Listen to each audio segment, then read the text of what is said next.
Mirchi Plus presents Har Him Horror. আকাশ কালো করে এসেছে, মনে হচ্ছে আজও ঢালবে।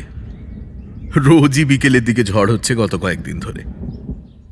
ঠিকে কাজের মাসি মলিনা সকালে আর বিকেলে এসে রান্নাও করে দিয়ে যায়। সে ছাদ থেকে জামা কাপড় তুলে এনে দ্রুত ভাঁজ করতে করতে জানায় আজ খিচুড়ি আর মাছ ভাজা করে দিয়ে তাড়াতাড়ি বাড়ি ফিরবে।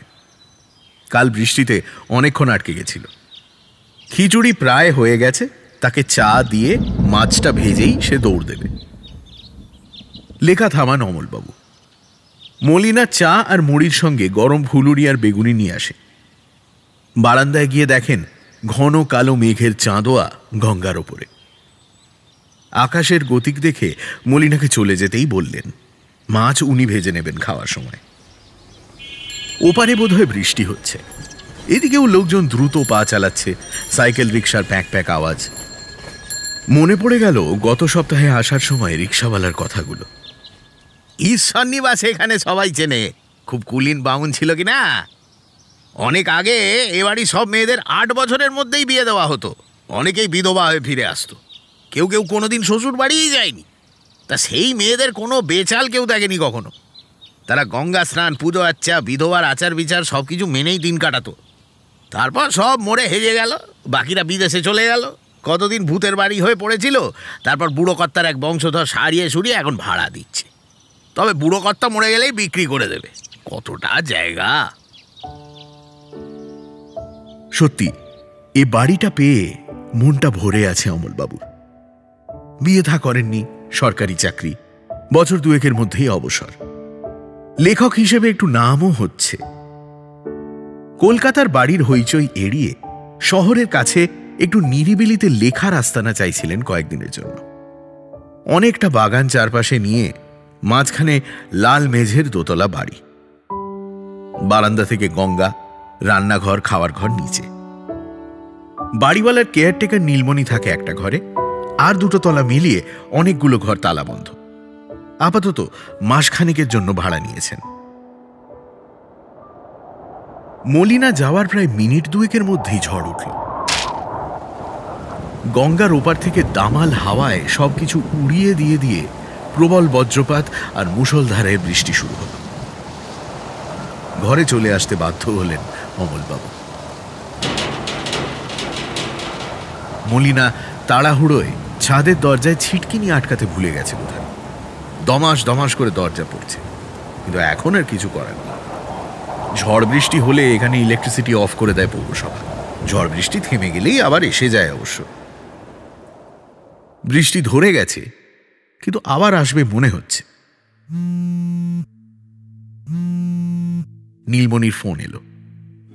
সে বাড়ি গেছিল, দুর্যোগের ট্রেন বাতিল, আজ ফিরতে পারবে না। 9:30 বাজে। আলোটা একবার এসে আবার দপ করে যেভাবে নিভে গেল, লক্ষণ ভালো বুঝছেন না। মোমবাতির স্টক বেশি নেই, না, বরং মাছ ভেজে খেয়ে নেওয়া যাক। ঘরে একটা ইন্ডাকশন আর চা পাতা, দুধ গুঁড়ো, সামান্য মশলাপাতি রাখাই আছে। মাঝে মধ্যে অমলবাবুর একটু অসময় চা খাওয়ার ইচ্ছে করলে নিজেই করে নেন। আবার 2 দিন বিকেলে স্যুপও করেছিলেন। এইগুলো ওরা ঠিক বানাতে পারে না। এখন থমথমে হয়ে আছে চারদিক। বারান্দায় জল জমে গেছে একটু। মোমবাতি নিয়ে সাবধানে নিচে গিয়ে গ্যাসের পাশে যত্ন করে নুন হলুদ মাখানো 2 পিস মাছ আর খিচুড়ির হটপট নিয়ে ওপরে এলেন। ওপরে উঠতে গিয়ে দেখেন সিঁড়ির বাঁকে একটা সাদা কিছু চট করে সরে গেল। কয়েকটা বেড়ালের উৎপাত আছে। এমনিতে তিনি নিচে গিয়েই খান। দোতলায় ঠাকুর ঘর ছিল আগে, এখনো ওপরে আমিষ খাওয়া বারণ। যাকে নীলু আসার আগে সব নিচে নামিয়ে এলেই হবে।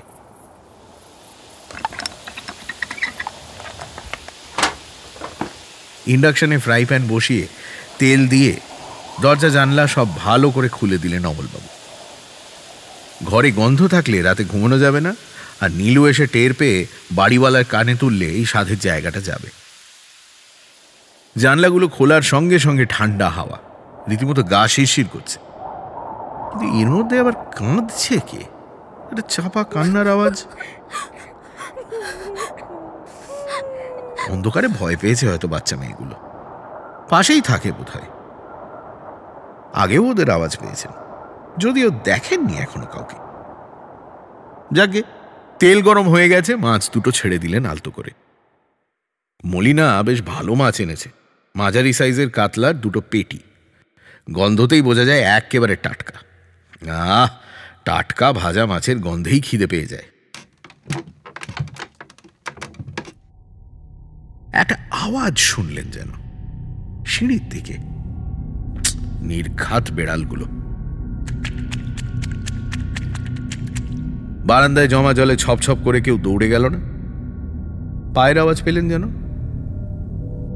না, কই কেউ তো নেই। ছাদের দরজাটা বন্ধ করে দিয়ে আসবেন কি? ঘরের দরজা অবধি গিয়ে একবার দেখার চেষ্টা করলেন মোবাইলের টর্চ জেলে। না, কিছুই নেই। কিন্তু কারা যেন দীর্ঘশ্বাস ফেলল একেবারে তার গায়ের ওপরেই। একটু ছমছম করে উঠল গাটার। ঘরে এসে মাছ দুটো উল্টে দিলেন। আবার আওয়াজ, ছপ ছপ করে। এবার অনেকগুলো পায়ের আওয়াজ, আর এবার দরজার ঠিক বাইরেই মনে হচ্ছে। দমকা হাওয়ায় মোমবাতি নিভে গেল। দমাস দমাস করে জানলার পাল্লা খোলা বন্ধ হতে লাগলো। ছাদে অনেক পায়ের আওয়াজ, যেন হুড়মুড় করে দৌড়ে নিচে নেমে আসছে। চাপা কান্নাটা আবার শুরু হয়েছে, এবার অনেক কাছে।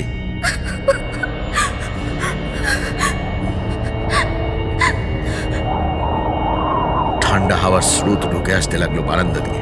কোনো মতে দৌড়ে গিয়ে দরজা বন্ধ করতে যাওয়ার সঙ্গে সঙ্গে অনেকগুলো বরফ ঠান্ডা হাত তাকে ধাক্কা দিয়ে দেওয়ালের দিকে ঠেলে দিল। দেওয়ালে হেলান দিয়ে কাঠ হয়ে অমলবাবু দেখলেন অন্ধকারে বারান্দা থেকে সারি সারি সাদা কাপড়ে মিছিল ঢুকে আসছে ঘরের মধ্যে। যেন সাদা কাপড় পরা, ঘোমটা মাথায় অগুন্তি বালিকার কিশোরীর দল। সারি বেঁধে মাছের থালার দিকে এগিয়ে যাচ্ছে ওরা।